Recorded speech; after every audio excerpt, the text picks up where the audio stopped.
Kembali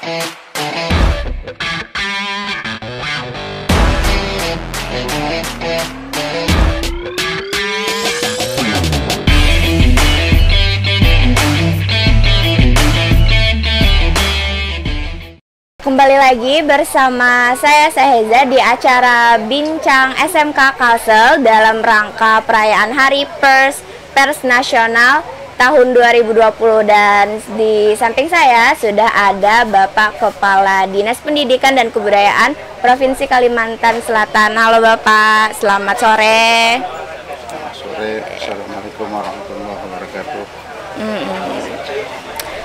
Boleh diperkenalkan Bapak, namanya siapa Bapak? Nih kita santai aja ya Pak ya. Nama kami Haji Muhammad Yusuf Effendi, Kepala Dinas Pendidikan dan Kebudayaan Provinsi Kalimantan Selatan. Gimana kabarnya nih Bapak? Baik? Ya, alhamdulillah baik dan sehat walafiat. Alhamdulillah ya Pak ya. Terus ini acaranya kan dari kemarin nih. Bapak sendiri tuh jadwalnya atau dari kemarin kah atau baru hari ini ke sini? Kegiatan ini sebenarnya merupakan rangkaian kegiatan dari Hari Pers Nasional, dan kita berhadir dalam berbagai event. Salah satunya kemarin adalah peresmian TPA Banjarbakulah bersama para peserta didik atau siswa kita baik di SMA maupun SMK kemarin menyaksikan TPA Banjarbakulah telah diresmikan oleh Bapak Presiden Republik Indonesia Pak Joko Widodo. Berarti kemarin ya Pak acaranya berarti kemarin sama Pak Joko Widodo nih. Ini kan Hari Pers Nasional nih. Menurut Bapak sendiri perkembangan pers di Indonesia itu bagaimana nih Pak? Atau di Banjarmasin mungkin? Kalau kita mencermati dan mengikuti perkembangan pers baik di spektrum yang kecil ada Provinsi Kalimantan Selatan ataupun dalam spektrum yang lebih luas yakni seluruh wilayah Nusantara atau Republik Indonesia, kami rasa bahwa pers ini berkembang dengan pesat. Jadi ada kemajuan yang signifikan, yang tentunya kehadiran daripada media atau pers ini sangat bermanfaat bagi masyarakat dan dunia pendidikan. Khususnya sekarang tuh lagi pesat-pesatnya teknologi juga ya Pak, jadi pers berkembang dengan pesat juga nih gara-gara teknologi juga. Jadi di Banjarmasin sendiri pers juga berkembang dengan pesat ya Pak? Seirama dengan juga dunia pendidikan, pers juga berkembang dengan pesat, utamanya dalam memanfaatkan teknologi IT, sehingga dunia media dalam arti konkret tidak hanya sekedar sifatnya melalui media cetak, tetapi juga sudah ada juga media elektronik dan juga media online. Nah, ini sebagai wujud atau bukti konkret bahwa media itu telah berkembang dengan pesat. Ngomong-ngomong soal dunia pendidikan, pers sendiri itu berkaitan dengan erat nggak sih menurut Bapak dengan dunia pendidikan, apalagi di Banjarmasin juga? Gimana nih peranan pers pada dunia pendidikan di Banjarmasin? Kalau kita bicara peranan dunia pers terhadap dunia pendidikan, sebenarnya besar perannya. Jadi utamanya barangkali hadirnya media atau pers tadi itu adalah mengembangkan budaya baca atau meningkatkan baik kuantitas maupun kualitas literasi bagi peserta didik atau masyarakat dalam arti luas. kan di Banjarmasin sendiri nih ada jurusan broadcasting yang berhubungan dengan jurnalistik dan pers. Nah, menurut Bapak dan harapan Bapak untuk anak-anak SMK nantinya nih untuk peranan mereka di dalam dunia pers ini sendiri, bagaimana harapannya untuk anak-anak muda di Banjarmasin atau di Kalimantan Selatan? Berbicara masalah bagaimana sebenarnya harapan kami terhadap anak-anak kita yang tentunya menggeluti atau istilahnya mendalami program keahlian atau jurusan anggap saja jurnalistik ataupun dunia media ini, maka menurut hemat kami sebenarnya ini merupakan peluang yang besar bagi peran bagi anak-anak kita. Nah, utamanya anak-anak kita berharap tidak hanya sekedar menguasai berbagai teori di bangku sekolahnya, tetapi kita berharap ada pengalaman yang sifatnya aplikatif, bagaimana dia berperan atau tampil sebagai awak media atau insan pers yang handal. Nah, jadi artinya ada perpaduan antara teori dan juga pengalaman. Nah, jadi ketika dia memanfaatkan peluang media itu sebagai bagian dari pekerjaannya, nah dia tidak lagi ragu-ragu ataupun tidak bisa memanfaatkan peluang yang ada, tapi justru dia langsung action dan juga bisa memanfaatkan peluang yang ada dalam rangka bagian dari setelahnya peluang kerja dari anak-anak kita atau peserta didik kita yang menggeluti studinya di SMK. Berarti juga harus ada pengalaman ya Pak. Kemarin juga ada beberapa narasumber nih bilangnya mahasiswa atau siswa-siswa di Indonesia itu sebenarnya lebih ke teori nih Pak, dan harus lebih banyak ke praktiknya. Menurut Bapak sendiri bagaimana, dan cara dinas pendidikan sendiri untuk menangani ini bagaimana dan mencari bibit-bibit yang unggul? Jadi yang pertama, kalau kita bicara ada perpaduan antara teori dengan praktek, itu kalau SMA barangkali lah banyak teori ya, dan dia merupakan nanti akan melanjutkan. Tetapi bagi anak SMK, kendati pun dia juga ada peluang untuk melanjutkan pendidikan, tetapi lebih banyak diarahkan agar dia siap pakai. Nah, dalam konteks siap pakai ini berarti anak-anak kita di samping harus dibekali teori yang bertalian dengan disiplin ilmu yang dibutuhkan oleh masyarakat dan dunia usaha, dunia industri. Nah, tetapi juga dia harus punya pengalaman dan keterampilan yang bisa diandalkan. Nah, bagaimana kita memantapkan punya keterampilan dan pengalaman yang memadai untuk istilahnya bagi anak-anak kita. Nah, maka kita akan merangkai apa yang diistilahkan dengan link and match dengan dunia usaha dan dunia industri. Nah, kita berharap anak-anak SMK menguasai teori juga istilahnya berpengalaman dan terampil. Nah, terampil sesuai dengan program keahlian atau jurusannya. Jadi kalau misalnya otomotif misalnya saja, ini kan terkait jurnalistik. Kalau otomotif misalnya dia tahu teori, tetapi dia juga terampil dan berpengalaman dalam rangka misalnya apakah itu merangkai sebuah kendaraan roda 2 atau roda 4, dan juga apakah itu istilahnya melakukan service atau perbaikan. Nah, jadi ketika pangsa pasar atau masyarakat membutuhkan dan itu menjadi peluang kerja bagi anak-anak kita, maka serta-merta anak-anak kita sudah bisa istilahnya memanfaatkan peluang itu untuk. Jadi SMK sendiri itu diarahkan untuk lebih siap pakai ya Pak, ya lebih siap bekerja.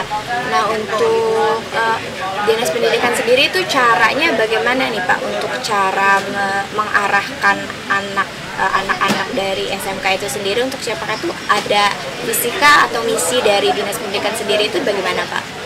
Nah, jadi tentu kita akan merangkai dengan dunia usaha, dunia industri.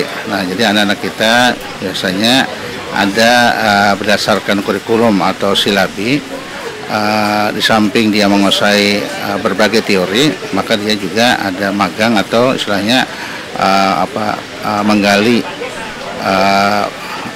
keterampilan dan pengalaman sesuai dengan bidang keahliannya. Nah, terkait merangkai dengan dunia usaha ini, ada dunia usaha yang barangkali hanya sebagai ladang bagi peserta didik kita untuk berlatih atau menimba pengalaman dan mematangkan atau meningkatkan keterampilan.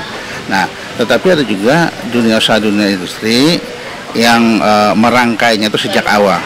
Ya, dia misalnya saja, contohnya misalnya kita kerjasama dengan ada Alfamart, kemudian ada dengan pihak PLN. Nah, PLN atau Alfamart itu tidak hanya sekedar menjadi tempat bagi anak-anak kita untuk magang, untuk istilahnya agar berpengalaman dan istilahnya bisa terampil terhadap bidang tertentu tersebut, tetapi pihak dunia usaha, dunia industri itu sudah mengawal. Jadi yang pertama ada terkait kurikulum, itu ada dimodifikasi sedemikian rupa, ada perpaduan antara dunia usaha tadi dengan kewajiban atau keharusan pada satuan pendidikan kita. Nah, setelah itu juga guru-gurunya dibekali berbagai informasi dan juga keterampilan. Nah, kemudian yang ketiga juga anak-anak kita tidak hanya sekedar teori di bangku sekolah di kelas, tetapi juga diberikan dia untuk menimba pengalaman, berlatih atau di tempat dunia usaha dan dunia industri yang tadi sejak awal mengawal. Nah, jadi sehingga ketika dia tuntas pada satu pendidikan tadi, tidak bersusah payah kita mencari lapangan kerja bagi mereka, tetapi dunia usaha tersebut sudah siap menyediakan lapangan kerja dan merekrut sebagai karyawannya. Nah, jadi apakah itu Alfamart, kemudian apakah itu PLN, dan kita berharap juga semua profesi lain, dunia usaha dan dunia industri yang bergerak di berbagai bidang bisa mempola seperti apa yang kami kemukakan tadi. Berarti harus dibekali juga nanti kalau kinerjanya bagus bisa ya Pak ya langsung aja gitu. Nah terus ngomong-ngomong soal hari pers lagi, pers kan ini tujuannya tuh memberi informasi. Nah informasinya ini tuh diharapkan informasinya itu benar nih Pak, tapi zaman sekarang tuh banyak banget yang namanya hoax atau berita bohong. Nah menurut Bapak sendiri itu gimana nih?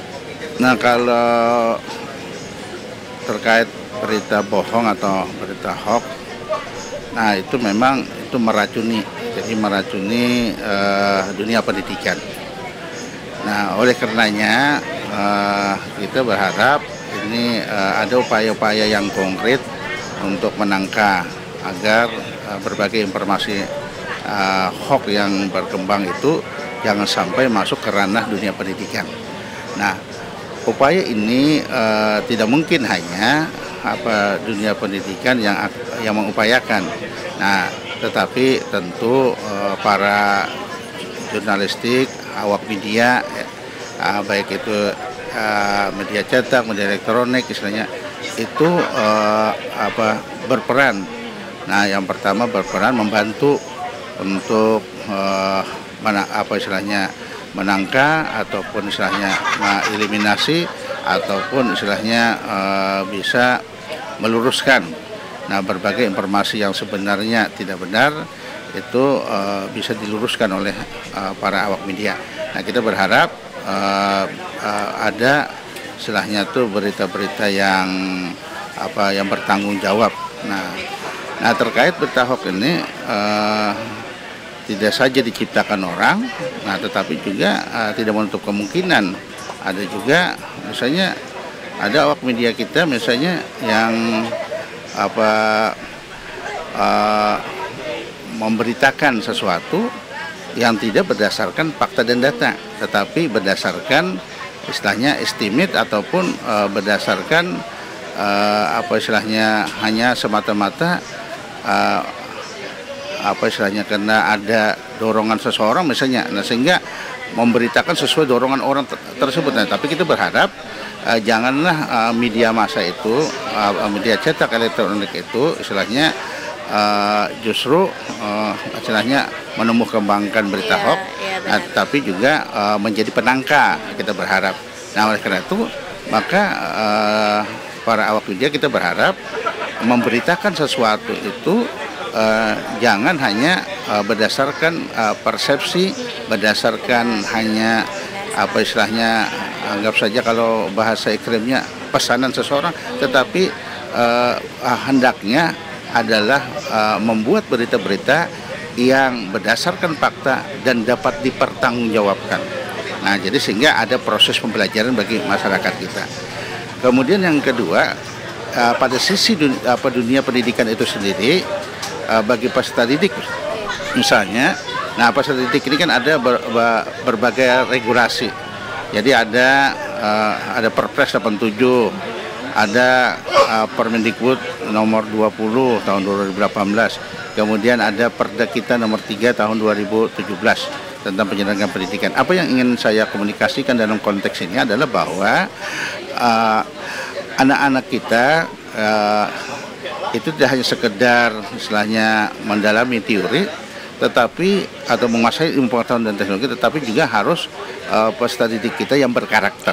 Nah, yang berkarakter ini sesuai dengan Undang-Undang Nomor 20 Tahun 2003 tentang Sistem Pendidikan Nasional, bahwa tujuan pendidikan nasional itu pada hakikatnya adalah untuk mengembangkan potensi peserta didik agar menjadi manusia yang beriman dan bertakwa kepada Tuhan Yang Maha Esa, berakhlak mulia, kemudian sehat, berilmu, cakap, kreatif, mandiri, dan menjadi warga negara yang demokratis dan bertanggung jawab. Apa artinya? Artinya dunia pendidikan tidak hanya sekedar mengarahkan peserta didik menguasai ilmu pengetahuan dan teknologi, tetapi justru yang dikedepankan adalah yang berintak. Jadi semakin tebal iman dan takwanya dan menjadi pribadi-pribadi yang memiliki akhlak mulia. Nah, kalau atau bahasa yang populer sekarang ini tadi kita sampaikan dengan berbagai regulasi tadi adalah anak yang berkarakter. Nah, kalau anak yang berkarakter, yang tadi berintak, semakin tebal, pribadi yang akhlak mulia, menguasai pengetahuan dan teknologi, maka ini bisa menjadi bisa membentengi diri atau bisa menjadi mengambil peran untuk menangkal berbagai berita-berita yang bersifatnya hoax tadi. Nah, sehingga satu sisi kita berharap awak media, para jurnalistik, kemudian istilahnya para wartawan itu memberitakan berdasarkan fakta dan data, dan ada nilai-nilai edukasi di dalamnya. Nah, kemudian juga wartawan mengambil peran juga kalau ada berita-berita yang hoax, itu justru mengambil peran untuk meluruskan informasi, kemudian istilahnya mengeliminasi ataupun barangkali dengan sendirinya hoax itu akan hilang. Di samping peserta didik itu sendiri sudah punya ketahanan secara mental, menjadi anak yang berkarakter dan menguasai ilmu pengetahuan, itu juga bisa barangkali berkontribusi membantu agar berita hoax itu tidak berkembang, justru bisa menangkal ataupun barangkali menghilangkan agar berita hoax itu tidak masuk ke ranah dunia pendidikan. Di samping juga peran guru dan juga masyarakat dalam arti luas juga sangat dibutuhkan dalam konteks ini. Jadi yang terpenting peran dari pelajarnya itu sendiri, gurunya, dari media juga harus memberi berita yang benar. Dan ini terakhir nih, untuk pesan-pesan Bapak sendiri kepada para pelajar di Indonesia, khususnya di dunia jurnalistik ini bagaimana, Pak? Yang terkait apa? Terkait dunia pers ini sendiri, pesan untuk para pelajar gimana nih untuk mengembangkan dirinya lagi? Harapan kami dalam konteks Hari Pers Nasional ini kepada para peserta didik kita, para siswa kita, atau bahasa lain para pelajar kita, yang pertama adalah anak-anak kita ini adalah nanti pada gilirannya akan menjadi pemimpin masa depan. Nasib dan apa istilahnya perkembangan bangsa ke depan itu sangat ditentukan oleh anak-anak kita. Nah, oleh karena itu anak-anak kita ada beberapa pesan yang kami sampaikan. Nah, di samping itu juga dunia ini kan semakin kompetitif, semakin ketat, semakin istilahnya semakin berat tantangan. Jadi oleh karenanya tiada lain harapan kita, yang pertama anak-anak kita seirama tadi dengan apa yang kami sampaikan, semakin memantapkan imtaknya, iman dan takwanya semakin tebal, kemudian jadilah pribadi yang berakhlak mulia, kemudian agar dia menguasai pengetahuan dan teknologi, artinya menjadi sumber daya manusia yang berkualitas. Tetapi tidak hanya sekedar sumber daya manusia yang berkualitas, tetapi juga yang berkarakter. Nah, dengan berkualitas dan karakter itu, maka kalau istilahnya dalam perjalanan hidup bermasyarakat, berbangsa, bernegara, nah dia pasti kalau ada kompetisi dia akan unggul, dia akan sebagai pemenang. Nah, oleh karenanya kita berharap mereka-mereka yang berkualitas, mereka yang punya karakter yang dapat kita banggakan, mudah-mudahan itulah yang nanti menjadi penerus kepemimpinan bangsa. Apakah dia nanti istilahnya dalam berbagai posisi menyambut tongkat estafet daripada kepemimpinan bangsa ini, dan juga dalam berbagai profesi yang dibutuhkan oleh bangsa ini. Nah, dengan anak-anak yang cerdas, anak-anak yang punya karakter, anak-anak yang istilahnya punya kepribadian dan akhlak yang mulia, kita yakin maka hari depan itu cerah bagi anak-anak kita. Anak-anak kita akan bisa memanfaatkan setiap peluang yang ada, dan juga tentu dia akan mampu meraih peluang itu untuk istilahnya anak-anak kita. Itu tadi bincang-bincang kita bersama Bapak Haji Muhammad Yusuf Effendi selaku Kepala Dinas Pendidikan dan Kebudayaan Provinsi Kalimantan Selatan. Atas waktunya Bapak, terima kasih banyak. Banyak sekali informasi yang didapat, juga banyak sekali yang bisa kita ambil. Semoga pelajar di Indonesia bisa menjadi pelajar yang berakhlak. Terima kasih dan sampai jumpa. Assalamualaikum warahmatullahi wabarakatuh. Waalaikumsalam warahmatullahi wabarakatuh.